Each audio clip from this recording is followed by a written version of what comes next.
Hello everyone, welcome to Physics Fantasy. If you are finding my videos are helpful for you, then please do like, share and subscribe. आज की video में हम classical mechanics के एक short revision लेंगे। यहाँ पे हम डिस्कस करेंगे some concept regarding the previous year question of JEST exam. चलिए शुरू करते हैं। जो क्लासिकल मैकेनिक्स है जेस्ट एग्जाम के लिए वो is divided into following parts: Newton's law, equation of motion, collision, Kepler's problem, Lagrangian, Hamiltonian, and conversion of Lagrangian to Hamiltonian, and relativity. In this video we will discuss every point of classical mechanics in the following slides. First, Newton's laws of motion. Generally, as you know from the second law, force is rate of change of momentum, that is dp by dt. As you know, momentum is mass time velocity. So if you write the force, then you will get d by dt of mass into velocity. By applying the derivative rule, you will get dB by dt plus v into dm by dt. Okay, let's find some concept. Okay, here falling raindrop from stationary cloud. Okay, यहाँ पे question पे दिया गया होगा कि एक stationery cloud है, वहाँ से रेनड्रॉप गिर रहा है, तो वहाँ पे आपको लगाना है जो फोर्स है F equal to M into D B by D T plus V into D M by D T, क्योंकि जो the mass of the raindrop will decrease when it comes downward to the earth due to the resistive force of air. So here the mass is not a constant, here mass is a variable, so we have to put this term m into dv by dt plus v into dm by dt. For some time there in the question will be mentioned that mass of the raindrop should be taken as constant. In this case you should take this term to be 0. You have to take only this term.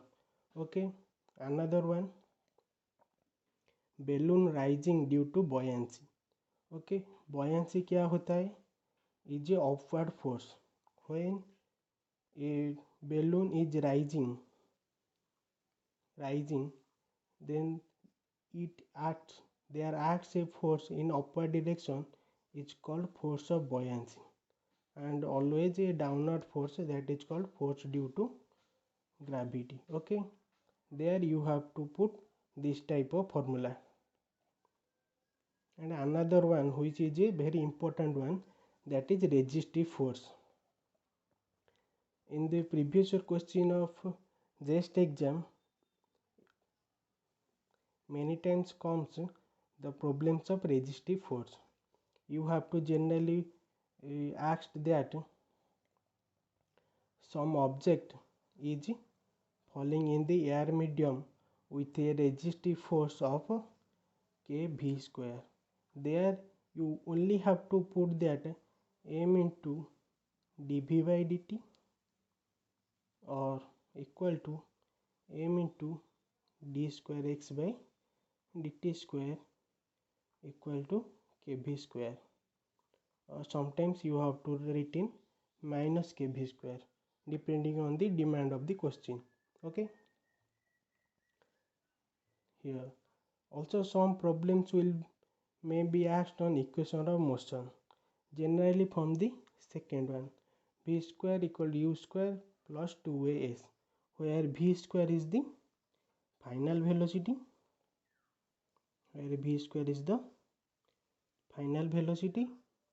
and u is the initial velocity, where u is the initial velocity, and a, here a is the acceleration, here a is the acceleration, and s is the displacement, where s is displacement. Okay, I think you all are acquainted with these terms, that is velocity, acceleration and displacement.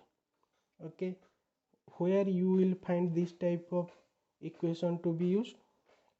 Let's have some example. Sometimes there will be asked that एक ball है जो कि नीचे की तरफ गिर रहा है, और जो ये सरफेस है एक हार्ड सरफेस है, हार्ड सरफेस हो, और ये बॉल जो है वो बाउंस हो रहा है। ओके, यहाँ पे जो हाइट है एच दिया गया होगा, तो वहाँ पे आपको पता करना होगा कि वेलोसिटी क्या है, फाइनल वेलोसिटी क्या है।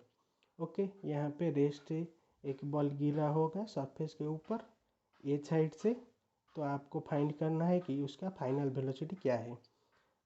हम जानते हैं कि v square equal to U square plus 2as। आज यू नो इधर गिवन है कि जो बॉल है वो रेस्ट से नीचे की तरफ गिरा है, तो यहाँ पे u जो इनिशियल वेलोसिटी है 0 है, तो यहाँ पे हम 0 पुट कर लेंगे। और जो ये है इधर ये क्या है, नीचे की तरफ गिर रहा है बॉल, तो यहाँ पे जो एक्सीलरेशन है वो g लिया जाएगा, जो कि एक्सीलरेशन ड्यू टू ग्रेविटी है। तो यहाँ पे आप पुट कर सकते हैं v square equal to 2g, और s जो डिस्प्लेसमेंट है यहाँ पे कितना है, h है, तो v square equal to 2gh। और you can find v equal to square root of 2gh. It will help you a lot for this type of problem. Okay, let's find the another one. Here collision. Sometimes a different type of question will be arised in JEST exam. कभी कभी कुछ अलग तरह के question आते हैं JEST exam में collision से। जनरली कॉलिजन दो प्रकार के होते हैं, एक इलास्टिक कॉलिजन, दूसरा inelastic collision. Elastic collision में क्या होता है, वहाँ पे एनर्जी एंड मोमेंटम दोनों कंजर्व होते हैं, और इन इलास्टिक कॉलिजन में क्या होता है, सिर्फ मोमेंटम ही कंजर्व होता है, और कुछ part of kinetic energy will be disappeared. Okay, here only momentum will be conserved. और E, यहाँ पे E इक्वल टू 1 है इलास्टिक कॉलिजन में, और E equal to 0 for perfectly inelastic collision. और E क्या है यहाँ पे ना, coefficient of restitution, coefficient of restitution. Okay, coefficient of restitution. E generally constant रहता है, दो ऑब्जेक्ट के लिए कांस्टेंट रहता है। यहाँ पे मैं एक जनरल फार्मूला लिख रहा हूँ, here two are general formula for both elastic and inelastic collisions. Okay, for elastic collision you can put the value of E equal to 1, and for inelastic collision you can put value of E equal to 0. Otherwise if it is not a perfectly inelastic collision, वहाँ पे आपको E का value दिया गया होगा कि 0.5 और something else, then आपको यहाँ पे उसको पुट करना है और आपको आंसर निकालना है। तो यहाँ पे टर्म को क्या क्या है उसको पहले समझते हैं। यहाँ पे जो m1 और m2 है वो क्या है, मास ऑफ द ऑब्जेक्ट्स है, जो जो दो मास हैं उनका ऑब्जेक्ट है क्या है, m1 और m2। ओके, और v1 v2 क्या है, उनका इनिशियल वेलोसिटी। v1 इसका इनिशियल वेलोसिटी, v2 इसका इनिशियल वेलोसिटी। v1 किसका है, m1 का इनिशियल वेलोसिटी, v2 किसका है ना, m2 का इनिशियल वेलोसिटी। और v1 प्राइम m1 के लिए फाइनल वेलोसिटी है, और v2 प्राइम m2 के लिए फाइनल वेलोसिटी है। ओके, अगर कहीं पे एक अप्रोक्सीमेशन दिया हो गया होगा कि एक ऑब्जेक्ट दूसरे ऑब्जेक्ट से बहुत ज़्यादा भारी है, तो वहाँ पे आपको लगाना है m1 आप very very greater than m2। वहाँ पे आप यहाँ पे अप्रोक्सीमेट लगा के आंसर निकाल सकते हैं, v1 और v2 निकाल सकते हैं। ओके, यहाँ पे और केपलर प्रॉब्लम से भी क्वेश्चन आते हैं जस्ट एग्जाम पे। ओके, केपलर का कितना लॉ होता है ना, 3 लॉज होता है। फर्स्ट लॉ क्या कहता है कि जो सेंटर है इलिप्टिक का सेंटर है, सेंटर क्या होता है, 2 ही सेंटर होता है इलिप्टिक के। अगर एक ऑब्जेक्ट दूसरे ऑब्जेक्ट के चारों तरफ एक इलिप्टिक के पाथ में जा रहा है तो वो एक सेंटर होगा।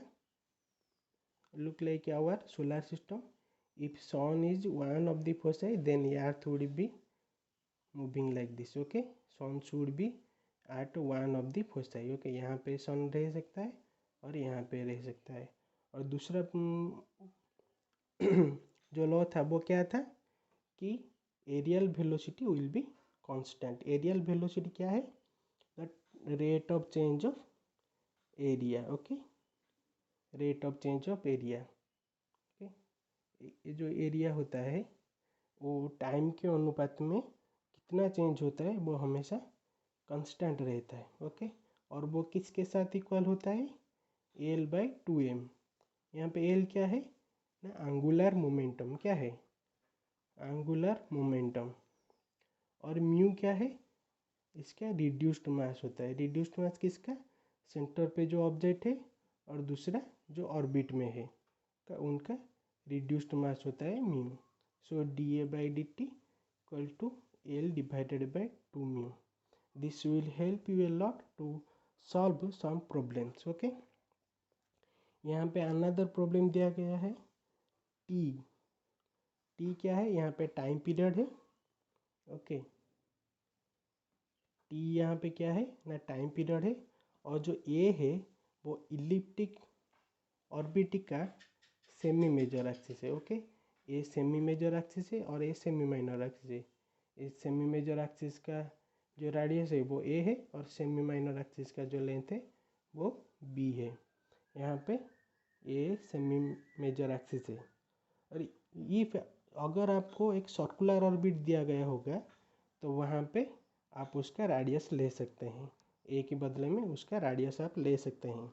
ये जनरली कहता है कि थर्ड जो लॉ है वो जनरली क्या कहता है कि जो टाइम पीरियड है वो प्रोपोर्शनल है किसको ना, r⁴/3/2। यहीं से ज़्यादातर क्वेश्चन आते हैं कि इस टाइप के प्रॉब्लम ना, आपको दिया गया होगा कि एक ऑब्जेक्ट है एक सेंटर में और दूसरा ऑब्जेक्ट है जो कि उसके ऑर्बिट में जा रहा है और एक ऑब्जेक्ट है जो कि और एक ऑर्बिट में बुल रहा है। जैसे कि लेट सेंटर शुड बी सन, इसका सेंटर है, अर्थ एक ऑर्बिट में बुल रहा है और मास दूसरे ऑर्बिट में। उनका रेडियस दिया गया होगा r1 और r2। आपको पता करना होगा कि उनका टाइम पीरियड का रेशियो क्या होगा। ओके, इस टाइप का भी प्रॉब्लम आ सकता है। Let's jump to the next one which is Lagrangian. यहाँ पे लैग्रेंजियन क्या है, T-B। वहाँ पे T क्या है ना, काइनेटिक एनर्जी। T क्या है ना, काइनेटिक एनर्जी और V जो है पोटेंशियल एनर्जी। ओके, यहाँ पे इक्वेशन ऑफ मोशन दिया गया है कि d/dt del L/del Q J dot minus del L/del Q J equal to 0। जहाँ पे ये जो Q J है वो क्या है ना, जनरलाइज्ड कोऑर्डिनेट। ओके, क्या है Q J ना, जनरलाइज्ड कोऑर्डिनेट। ओके, आपको डिफरेंट सिस्टम दिया गया होगा क्वेश्चन पे, तो वहाँ पे आपको निकालना होगा उसके लिए डिफरेंट टाइप ऑफ सिस्टम के लिए लैग्रेंजियन निकालना होगा। उसके बाद उसको इस फॉर्मूले से इनपुट करके आपको इक्वेशन ऑफ मोशन निकालना होगा। Okay, sometimes you may be asked with generalised force. Okay, when there is a non-conservative or partially conservative system, you will find the generalized force. Okay, ये है जनरलाइज्ड फोर्स के लिए formula, आपको इससे निकालना होगा। भी क्या है ना, पोटेंशियल एनर्जी। ओके, जनरली और कोई सिस्टम पे आपको एल निकालने के लिए पहले काइनेटिक एनर्जी निकालना होगा। ओके, पहले काइनेटिक एनर्जी निकालना होगा, जो कि half M X dot square लिख सकते हैं, कि आर डॉट स्क्वायर लिख सकते हैं। ओके, वो डिपेंड करता है आपके सिस्टम के ऊपर। देन आपको पोटेंशियल एनर्जी निकालना होता है, उसके बाद सिर्फ डिफरेंस निकाल लो, वो क्या हो जाएगा कि आपकी लैग्रेंजियन हो जाएगा। ओके,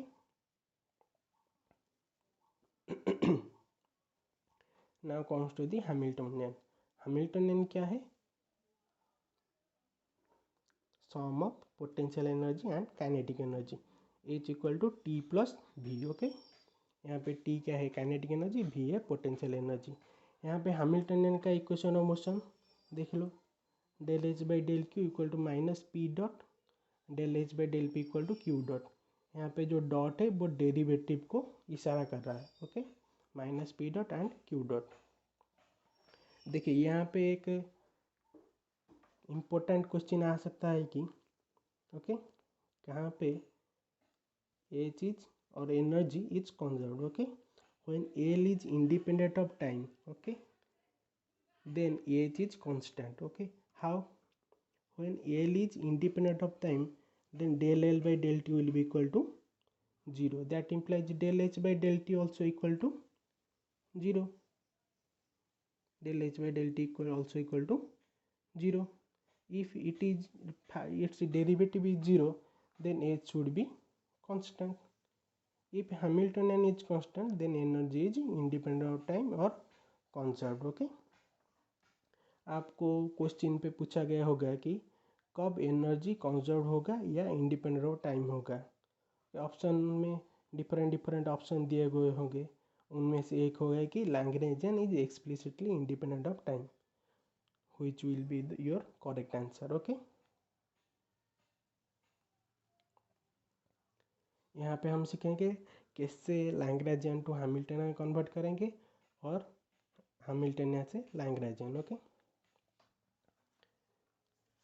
ये जो हैमिल्टनियन है, हैमिल्टनियन का फॉर्मूला है कैसे लैग्रेंजियन से हैमिल्टनियन को निकालेंगे, और ये है हैमिल्टनियन से लैग्रेंजियन। ओके, इसके लिए आपको थोड़ा सा दिक्कत होगा, उसके लिए मैं यहाँ पे लिख लेता हूँ कि जो del H by del Q which is minus P dot and del H by del P equal to Q dot. Okay, ये आपका क्यू डॉट निकालने में मदद करेगा, क्यू डॉट। ओके, ये दोनों कन्वर्सन में हेल्प करेंगे। और एक फॉर्मूला भी है लैग्रेंजियन के लिए, del L by del Q dot equal to P और del L by del Q which equal to P dot. ये भी मदद करेगा आपको हैमिल्टनियन टू लैग्रेंजियन कन्वर्सन करने में। ओके, ये चार फॉर्मूले आपको याद रखने हैं जब आपको दिया गया होगा कि Lagrangian of A system given होगा, तो आपको हैमिल्टनियन निकालना होगा, और कहीं पे आपको हैमिल्टनियन गिवन होगा, उसके लिए आपको लैग्रेंजियन निकालना होगा। ओके, कभी कभी एक शॉर्ट ट्रिक भी आपको लगाना होता है कि लैग्रेंजियन गिवन होता है टी माइनस बी, वहाँ पे आपको kinetic energy and potential energy जो सिस्टम का होता है आपको क्लियरली विजिबल होगा। वहाँ पे आपको सिर्फ लगाना है कि हैमिल्टनियन जो है टी प्लस बी, और आप एक ही बार में आपको हैमिल्टनियन मिल जाएगा। और उसके बाद आपको सिर्फ ये जो एक्स डॉट होगा और क्यू डॉट होगा उसको सिर्फ कन्वर्ट करना है। क्यों कन्वर्ट करना है? क्योंकि ये जो हैमिल्टनियन है वो क्या है, function of Q P T, और लैग्रेंजियन क्या है, वो है function of Q dot and T. So आपको यहाँ पे सिर्फ पी निकालना होगा लैग्रेंजियन के लिए, और यहाँ पे आपको क्यू डॉट निकालना होगा। ओके, अब हम सीखेंगे सम क्वेश्चन नहीं, यहाँ पे सम कॉन्सेप्ट डिस्कस करेंगे रिलेटिविटी के ऊपर। ओके, ये जो फॉर्मूला है Lorentz transformation in differential from delta X prime, okay, equal to delta X minus B delta T divide by 1 minus B square by C square का square root, एक important formula है। यहीं से 2-3 बार question भी आया है जेस्ट exam पे। Okay, पहले से समझते हैं कि एक्स क्या है, एक्स बार क्या है। ओके, दो कोऑर्डिनेट सिस्टम कंसीडर करते हैं। ओके, दो कोऑर्डिनेट सिस्टम, ये एस फ्रेम है, ये एस प्राइम फ्रेम है।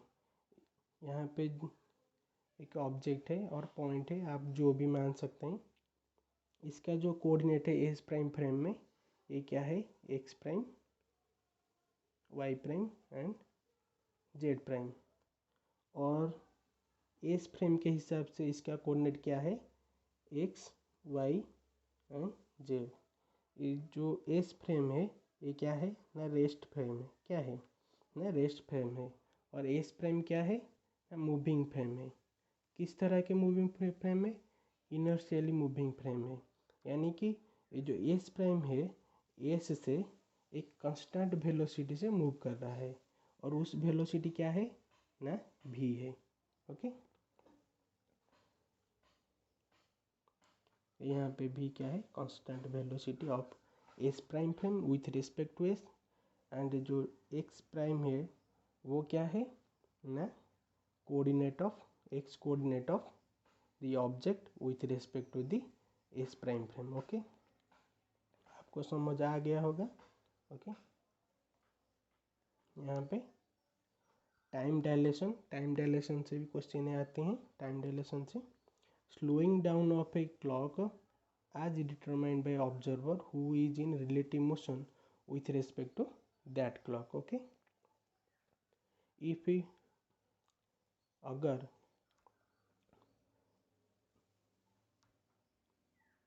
दो फ्रेम लेते हैं, ये है इनर्शियली मूविंग फ्रेम और ये है रेस्ट फ्रेम। ओके, ये जो मूविंग फ्रेम है, यहाँ पे एक क्लॉक लेते हैं और यहाँ पे एक क्लॉक लेते हैं। ओके, ये जो मूविंग फ्रेम है सेम टाइम पे दोनों क्लॉक लेते हैं, और after the motion if we take an observation of the two clock, then we will find that the clock which is at rest frame, it will be delayed. Okay, which will be delayed. Okay, यानी कि ज़्यादा time होगा इस clock पे और कम time होगा इस clock पे। ओके, उसको टाइम डायलेशन बोलते हैं। Okay, T equal to T naught by 1 minus B square by C square, जहाँ पे टी नॉट क्या है, प्रॉपर टाइम। क्या है, प्रॉपर टाइम है। और प्रॉपर टाइम हम किससे बोलते हैं, जो कि रेस्ट फ्रेम में होता है। ओके, जो कि रेस्ट फ्रेम में होता है।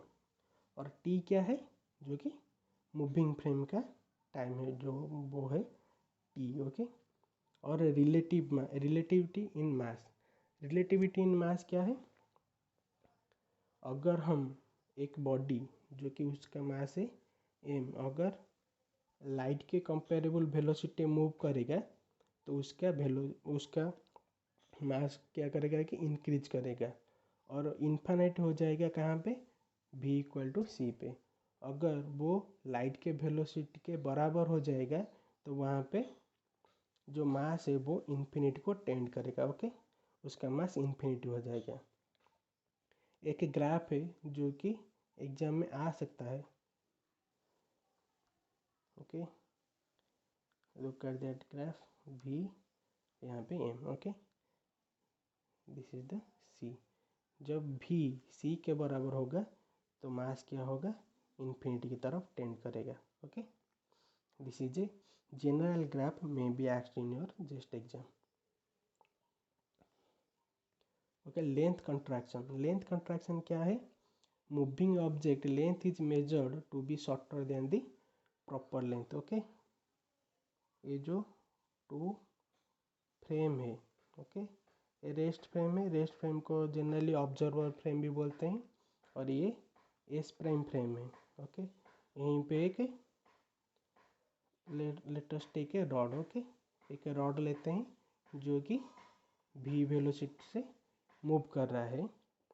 ओके, v वेलोसिटी से मूव कर रहा है।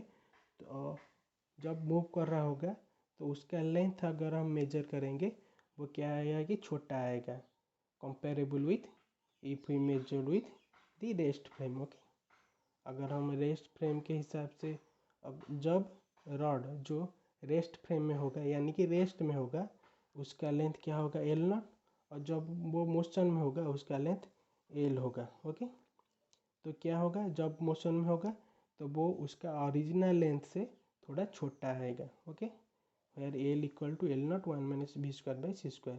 एल नॉट क्या है, उसका original length. Okay, when the rod is at rest, और वो उसको और क्या बोल सकते हैं, प्रॉपर लेंथ भी बोल सकते हैं। ओके,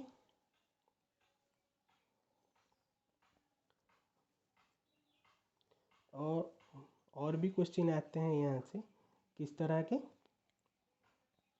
एरिया के ऊपर भी आते हैं। एरिया के ऊपर आते हैं।